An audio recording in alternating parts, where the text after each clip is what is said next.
This episode of Dispatches from Planet Albany is brought to you with support by New York State United Teachers, which represents more than 600,000 educators and school-related professionals in New York.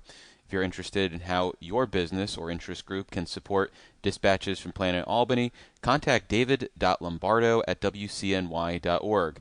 And if you're interested in personally supporting the show, visit capitalpressroom.org/donate.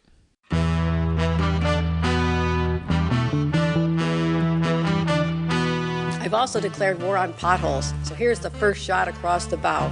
Well, as you know, with Planet Albany, there's always something that makes the planet turn. And it's this amazing view of D.C., and Eddie Vedder comes out, and he goes, "You have a cigarette?" And I've never smoked in my life, but if I had, I wish that was the moment. And this strategy takes us from potholes to knotholes. I would like to say it was a pleasure, Mr. Kim.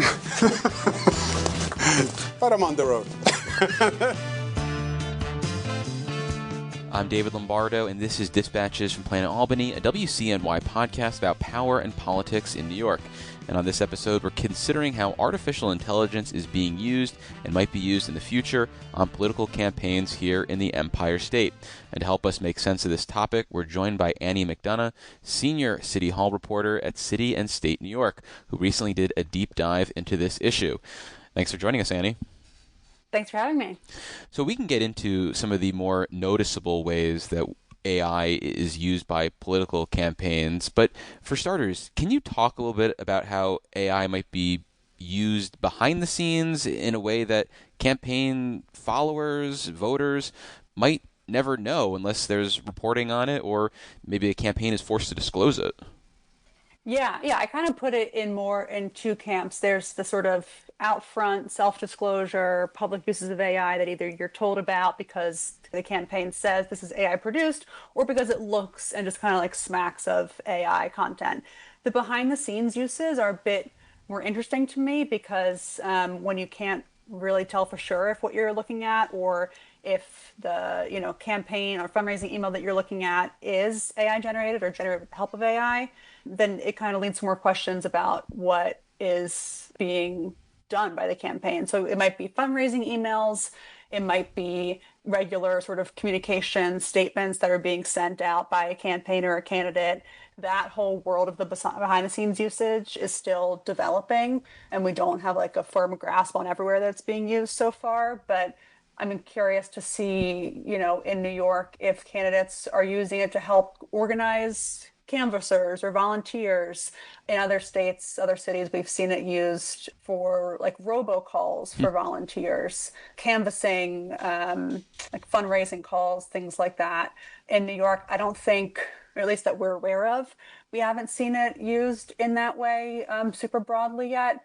But we've seen also falling in the behind the scenes category that does later come to light are things like deep fakes. A couple of years ago, there was that Keith Wright purported to be an audio recording of him criticizing a rival in Harlem, but was in fact a deep fake of his voice. I think deep fakes are in the category of the behind the scenes discrete uses that you absolutely want to have come to light because they are very manipulative and trying to fool voters or journalists or whoever it is. But there are also a little bit less nefarious behind the scenes uses that's just like done for economy or efficiency. A scrappy, low staffed campaign is using it for fundraising, copy, that kind of thing. So it kind of runs the gamut. But I think the whole spectrum of it, we're all still trying to get a handle on. Well, when you talk about something like a fundraising email or maybe other sorts of external communications, are you talking just about somebody dumping something into ChatGPT? And I should expose myself as a complete novice on all of these things. I basically have no understanding of how AI tools work. I basically ask Zach Williams, a City and State New York veteran, now of Bloomberg government, about what the heck is going on because I don't get it at all. So is this one of those examples where ChatGPT might be utilized? Yeah, that's what I'm told is that you can kind of put, we've got this fundraising deadline, we want to raise 100K, I don't know, from donors, put in all of the requisite details about CFB deadlines and spit something out that sounds like it's coming from a political candidate. Maybe it's the job that like an intern would have done in the past or a low-level staffer, and they're able to just kind of generate it faster and a bit, I guess, maybe like snappier is the idea. I haven't seen direct examples of this, but I've been told by consultants that that's a pretty like low risk usage of generative AI like ChatGPT. And then I should mention we've also seen it like pretty notably this past cycle in the city election in helping to research policy. That was a big Cuomo campaign like debacle, was that in the footnote of his housing policy he released back in the spring, there was a mention of ChatGPT in a link in a footnote that they will later cop to having used ChatGPT to help research housing policies or housing issues, I guess, around the city to help craft this policy.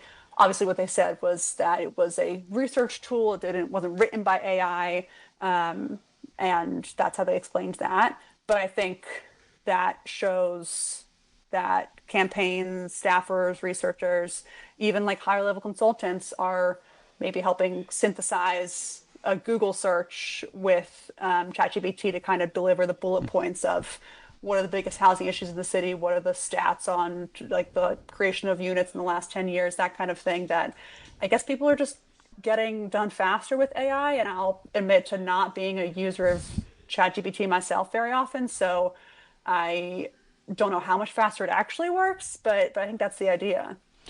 You used the word debacle to describe the Cuomo campaign experience this year. And while, yes, it made it into some political newsletters, I think people following the campaign were aware of it. People who hate Andrew Cuomo probably cited it as some reason not to vote for him. But do you think people in general, do you think voters in general care about this example of AI being used or AI being deployed more broadly in campaigns?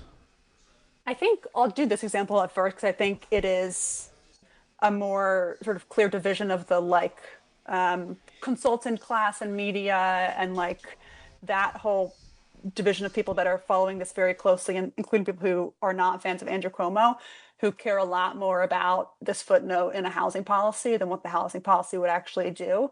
I think in general, no, like the average New Yorker probably doesn't care too much about this or even heard about it. What it did do for Cuomo, though, was take up a lot of the oxygen of like a couple of days of a news cycle and put a lot more of the attention on this like really proofreading error, probably from their view, instead of what the policy actually included. Yeah, it becomes a process story. It becomes a critique of his campaign more broadly. That's a good point. Yeah, and also like that was in a string of other sort of campaign mishaps and like dumb errors that had been made. Yeah, campaign finance filings. They're so hard. Exactly.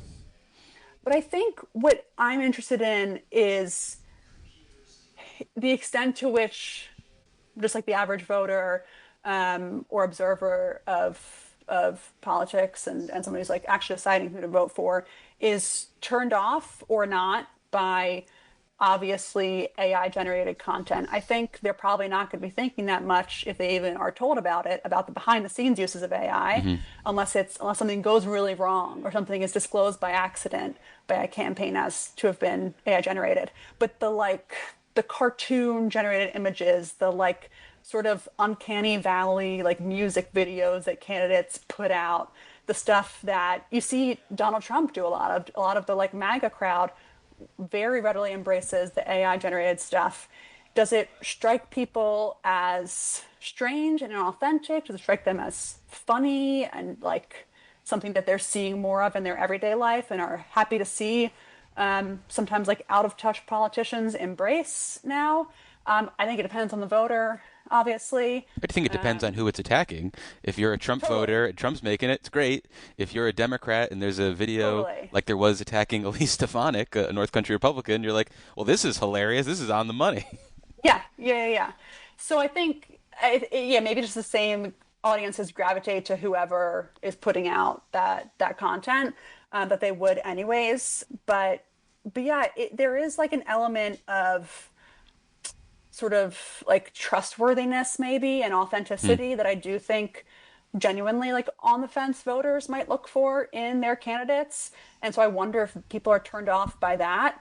But it's all still very new, and I don't think we have a good sense of like how people generally feel about it. But you're probably right that people gravitate to their candidates and whatever they're doing, whatever that is, either way. Although the way you describe it as an issue that maybe gets someone off the fence, so to speak, is something that speaks to me as being more of an issue maybe in a primary where maybe I kind of like all these different people, but one person kind of give me the ick because of the way they used AI. So maybe in that way, that intra or inter, I can never remember the correct use, party violence, maybe they don't want to see AI. But like you said, I think it's definitely one of those issues where we have to see how it plays out.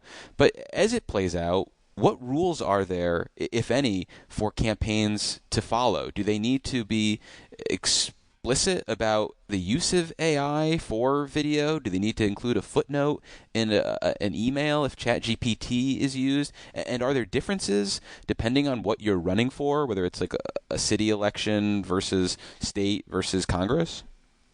There's not, the short answer is there's not a whole lot of regulation Oh, on good. this. I think, yeah, Great. you always love to hear that.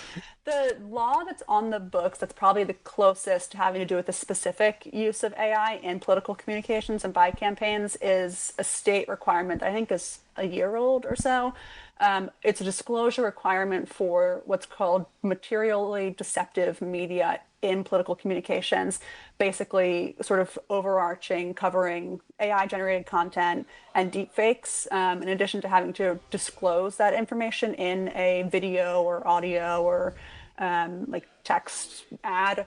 Candidates who have their likeness used have a right to action through that requirement if it's not disclosed. So there is some language around that in state law right now to cover candidates across the state. But I don't think we've really seen that put to use or put to the test in a major way that I'm aware of, at least. And so I think that is one sort of like to be determined how that's going to work aspect of it. The other is that deep fake sort of focused regulation is just one aspect of how AI is used in campaigns. So it doesn't cover the things like if AI is used to research a policy or write a statement. It's more about how a campaign's like targets a rival or another candidate. So a lot of other uses of AI are still kind of open and up for grabs. A couple states have more explicit prohibitions on deepfakes. There's other legislation that's pending in the state for sort of non-campaign related uses of AI. And I know you guys are following like the state level stuff on the RAISE Act. There's city legislation that would, I think there's a city bill that would have campaigns or have allow candidates to go to an AI company and say that they don't allow their likeness to be used in another person's ad and then create a right to action for that too. But there hasn't been much action around that either. I think with all AI regulation, it's all very new and there's a pretty active lobby gearing up to spend against anything that is going to be sort of a meaningful restriction on how these companies operate. So it's really in its infancy, any kind of meaningful restriction on how campaigns use this stuff.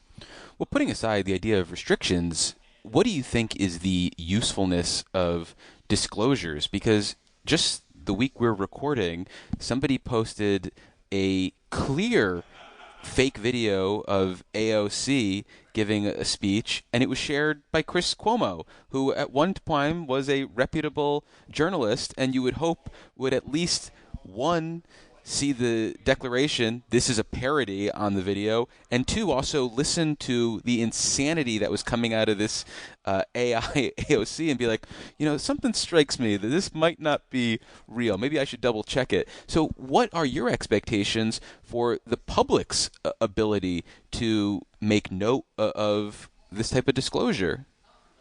Yeah, I mean, it's like other like paid for by whatever committee, it's people who are closely paying attention might note it and might kind of go in the back of their brain as important context for whatever ad they're looking at.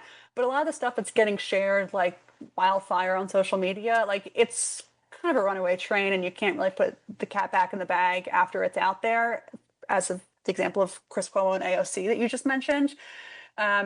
So I guess some of it feels like band-aids on something that, lawmakers don't have a whole lot of ability to control right now, and aren't, putting a ton of effort into trying to control if they actually want to. So at best, it's band-aids, I guess. But it's certainly imperfect, I guess, what's on the books now, and even the stuff that's being discussed so far. I think no one really has a good grasp of how to deal with AI. It's just evolving so quickly, and it's one of those things that it seems like elected officials and lawmakers are like still learning what it is by the time that it's already on to its next iteration Yeah. and able to do like 10 more things that they still have to keep up with. So yeah. Well, we've been talking about this primarily through the lens of what campaigns are doing, but you note in your story that there is this anti-Zoran Mamdani chatbot called CityDesk NYC, and I've noticed this pop up on Twitter recently, and this is an example of something that's not associated with a campaign, although you noted some reporting by Courthouse News that the creator is looking to sell it to one of Mamdani's opponents. Is it the Wild Wild West times a million when it comes to these independent actors who might be wanting to create deepfake videos or utilize an AI chatbot, or are there any rules for them? There aren't rules specifically for them, although I don't think it's hard to imagine that like any of this pending legislation or anything that might be worked up in the future could be expanded to apply to anybody, not just a rival campaign. I think that you could probably work the wording of any kind of legislation around. Yeah, but then enforcement is going to come down on Yeah. those platforms, because how are you going to track down all these individual people? And if you're going to the platforms, they're going to Yeah. murder everybody they can see before they're held responsible for what's shared on Twitter, Facebook, Instagram, etc.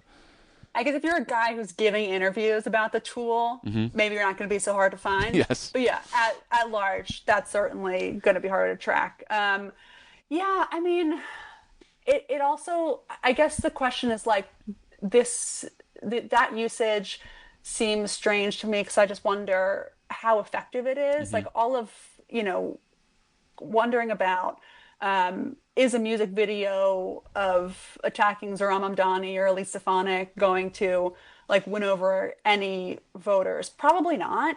Or lose any voters? Probably not, especially if it's, Whitney Tilson putting out that music video in the primary.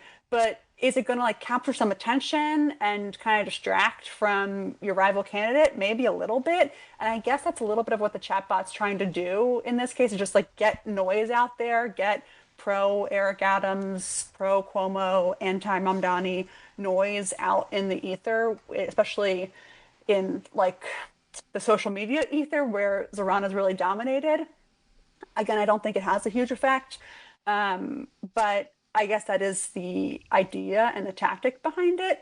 But the short answer is probably no. There's not. Doesn't seem to be any kind of comprehensive way to regulate and keep track of what's being done there. Do you think there's meaningful opportunities for, say, a candidate on a shoestring budget, or a candidate who's trying to break through with a crowded field, to use AI maybe for a viral moment, so to speak, to create the video that does resonate, or to have some other unique thing that their team couldn't come up with, or maybe their team couldn't pay for? I mean, is it those smaller outsider campaigns who might benefit the most from this, potentially?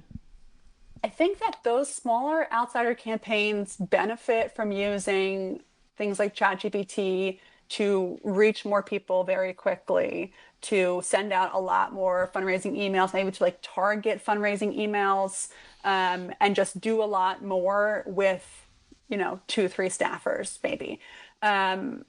that is maybe not exactly what you're asking about. I think, like, you're asking about the AI generated content, But and if that can, it could be the other element too.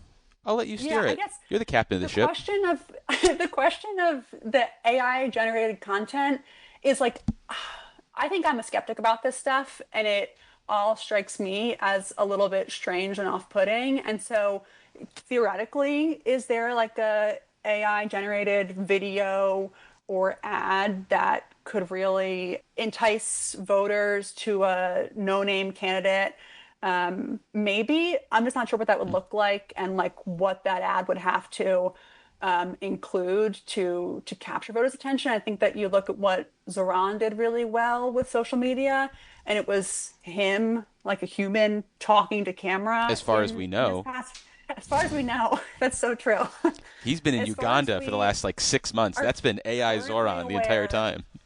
as far as we're currently aware, the allegedly human Zoran has been talking to camera for the last couple months. But I think that like that is authenticity that I don't think AI can succeed with. But it's all developing really quickly, and I could be wrong. So I think I tend to lean on the this probably turns people off more than it will entice people or kind of win them over. But it could certainly help getting people's attention, and I sort of remain ready to be proven wrong that there's like a magic formula that combines the authentic human appeal and the sort of fast moving adaptability and like farther reach of something that is AI and maybe going to get people's attention because it's kind of strange and stands out. Do you think the post-primary social media presence of Andrew Cuomo is secretly being done by AI? Because it almost feels like someone said, make Andrew Cuomo go viral on Twitter and just type that into Twitter because it definitely doesn't sound like things he would tweet, putting aside the fact that we know he's not actually tweeting ever. Sure. No, it doesn't sound like something that anybody who we know currently works for him would tweet. Hmm. So that does, I do wonder who is taking over that social media presence, particularly on X in his kind of like um, replies that are a little bit like testier and And trying to be funny in some cases too. trying to be funny. And then, I mean, I'll leave it up to the like consumer of that if they're succeeding. But I think I don't know if it's AI, but I do wonder who's doing it because it doesn't sound anything like anybody who we know is working for him. But maybe it's a younger volunteer. I don't know. He's got three daughters. Maybe they're stepping it up. Yeah. This is what dad could or should sound like. Yeah. And the young kids do love AI, as far as we know. The young kids love AI. So, are you hearing from any political consultants or operatives who are looking to carve out a niche in the AI space and say, this is something that I can sell as my unique point of view to campaigns? Come with us because we're cheaper because of the way we can use AI. We can think outside the box because of AI. Or at this point, are they sort of just sort of feeling around in the dark as well? Um, Most of the consultants who I spoke to for this last story we did have used AI in some way or the other. I don't know if they're specifically selling it, like making that their cornerstone of their approach. But I wouldn't be surprised to see that in the future. I think they're kind of feeling it out and experimenting with what they have access to, and it's usually just like ChatGPT or other kind of generative models that are widely available. But I don't know. I haven't heard that anybody is using it as their like cornerstone selling point, but I would not be surprised to see that. Well, I want to give you a hard time for one sentence in the story. You Go talk for it. about even if the content succeeds in capturing voters' attention, there's a risk of an adverse effect for voters who are wary of AI for ethical reasons. And the ethical reason you cite is that the large electricity demands of AI data centers. So can you tell me about the number of voters you think they're going to be like, boy, the amount of fossil fuels that were burned to make this ad? Well, I don't think so, friend. Sorry. I I hear your point. I would argue that that is part of why we've seen um, the Republican sort of MAGA set like embraced it a lot more freely and without hangups. The sort of casual like cartoons of Trump and whatever. I mean, the president himself doing that. Then like progressive Democrats embracing it because there is in the back of their mind this like AI isn't really great for us, is it? We don't really know for sure, but we think there are some environmental issues. We have a sort of undisclosed, or not undisclosed, sort of unspecific concern about taking over jobs, like replacing the workforce. Like maybe it's not super concrete, their concern they have, but I think it's in the back of the mind of some progressive Democrats. I spoke to one person for this story who, this wasn't a generative AI tool, but who worked on Zoran's campaign with this automated Instagram chatbot that basically allowed them to automatically respond to all of the tags and mentions and like follows that Zoran's Instagram was getting, and allowed them to expand their reach exponentially to kind of engage those people on Instagram to volunteer or sign up for canvassing or whatever. So not strictly like in the realm of what we're talking about here, but I was talking to her about generative AI, and she kind of gave that answer. Like, I'm just not sure that that's something that we want to embrace because it is associated with these environmental load demands that are concerning, and that there doesn't seem to be any kind of real action to address. Okay, I won't give you a hard time anymore. But is everybody thinking about that besides like the super leftist organizers? Probably not. Look out in those Park Slope primaries. This will be the way to separate yourself. You mentioned earlier the idea of phone calls, and I'm curious whether AI could be particularly helpful in reaching non-English speakers. Is that something that you think is being used or could be used in the future for robocalls? I mean, we've already heard about Mayor Eric Adams basically doing that for government purposes, but for campaign purposes, are we going to have Kathy Hochul in 2026 speaking in Mandarin as part of a robocall, a language she may speak? I don't know. Maybe she did it in Hamburg growing up, but I'm going to be skeptical. Yeah, I mean, we saw it. I forgot if I mentioned this, but you just talked about the Eric Adams example. I think he was trying to get the word out about the city's hiring efforts and used these robocalls in multiple languages a couple of years ago. And I think he got some backlash for that, again, just because I think that people don't really understand what it is. Like, what do you mean an AI Eric Adams is calling New Yorkers to talk about some policy he has or to sort of celebrate the city's accomplishments? I think maybe there's some skepticism on that level, but I think if it's done well, sure, why not? Like, that is one of the seemingly less nefarious uses of AI. Although if I'm a voter who speaks Mandarin, I'd say, "Oh, look at that! Kathy Hochul speaks Mandarin. Well, that's great. I mean, she's just one of us." I mean, so maybe you'd want to make sure you have that disclosure too. I think you do need to I mean, that is the kind of, I think you do need to disclose that because it is potentially deceptive to suggest that you're going to have a governor who speaks Mandarin fluently, if you actually don't.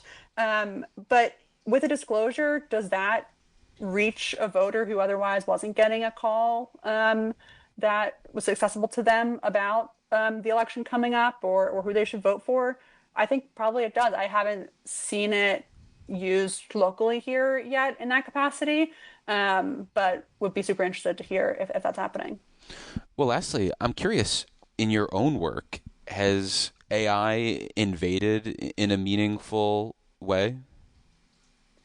I certainly run more things through AI detection tools than I used to. I mean, those detection tools have evolved a lot in the last couple of years, so that's helpful, but they're not perfect. So, like, if I'm seeing a statement from a politician or a lawmaker, once in a while, you really try not to get any kind of answers or responses written over email or anything. You want to talk to someone on the phone, but when that does happen, you want to run those through a detection tool because people have been burned before getting AI responses, and even trying to report this story, trying to figure out what images that appeared to us to be AI generated, but we were told weren't, actually were AI or not, was a bit of a struggle because some of these detection tools are not perfect.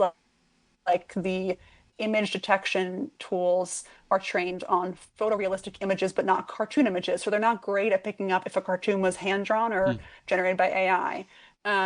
So it's trying to navigate that is certainly something that I think journalists have to think about, and like most importantly for the deep fake stuff that is actually trying to fool someone, like the Keith Wright story that I think Politico broke. That is really tricky. So it's something that I think we have to think about more, and I wish it was more clear cut and easier to get a grasp of and to not be fooled. But it's we've seen people be fooled before, and you don't want to be among that set. So you got to be careful. Well, we've been speaking with Annie McDonough. They're a senior City Hall reporter at City and State New York. Annie, thank you so much for making the time. I really appreciate it. Thank you, Dave.